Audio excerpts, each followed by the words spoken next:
นี่คือการปราบปรามการส่อราษฎร์บังหลวงในประเทศลาวที่กำลังเกิดขึ้นน้องพี่น้องเนาะปราบฮอดร้อยตลบหมื่นตลบกะยาเนาะเอาเป็นว่าถ้าโครงการ BRT ยังบ่มีคนรับผิดชอบก็คือว่าบ่มีอิหยังที่มันแบบ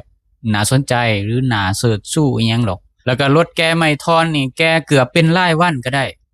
มีคนทายออกมาโอ้ยรถแกใหม่แกนั่นแกนี่ยังบ่มีไผออกมารับผิดชอบยังบ่มีการถูกจับยังบ่มีการดำเนินคดีก็ยังมีการแก้ใหม่คือเก่าทางที่ว่าเนาะมันมีการกระทำผิดเห็นมันเป็นอาจสิไปคัดค้ากันแล้วก็สิมาปราบกันเองเนาะก็บ่ฮู้เนาะแล้วก็คนลาวเนี่ยดีใจเห็นการจับอย่าฝ่าวดีใจอย่าฝ่าวดีใจเบิ่งไปอีกจักปี2ปีก็ได้ว่ามันสิมีขึ้นมาอีกระดับสูงกว่านี้บ่ระดับรัฐมนตรีกระทรวงมีบ่สิเอาแบบการขุดค้นบ่แฮอิหยังก็แล้วแต่ที่มัน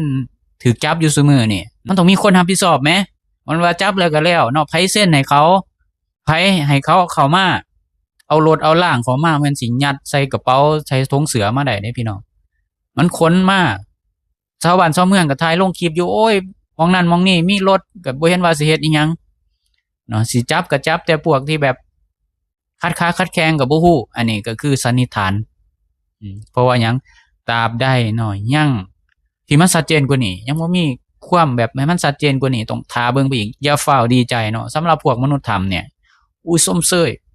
มนุษย์ธรรมส้มเซ้ยเด้เรื่องแนวนี้ดีใจประเทศนี่มันสิล่มจมหรือสิพัฒนานี่ที่จริงแล้วแอดมินเบิ่งนี่มันบ่ได้เกี่ยวกับว่าผู้นำสิฉลาดหรือผู้นำสิบ่ฉลาดอีหยังมันบ่ได้สำคัญเลยประเทศสิล่มจมนี่ย้อนหยังย้อนประชากรคุณภาพต่ำเป็นหยังจะว่าจังซั่น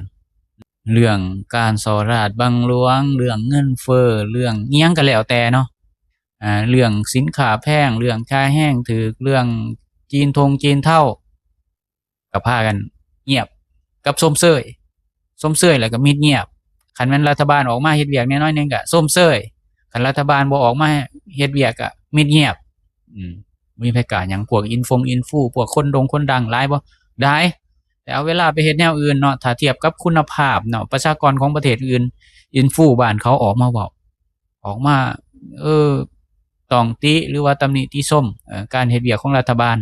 นี่แหละประเทศสิล่มจมหรือบ่ล่มจมหรือประเทศสิเมื่อหน้าสิพัฒนาหรือประเทศที่สิมีจีนเฒ่าหลายขึ้นสิมีนักลงทุนเข้ามา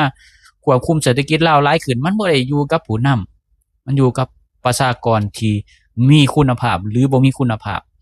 อยู่หม้องนี้หม้องเดียว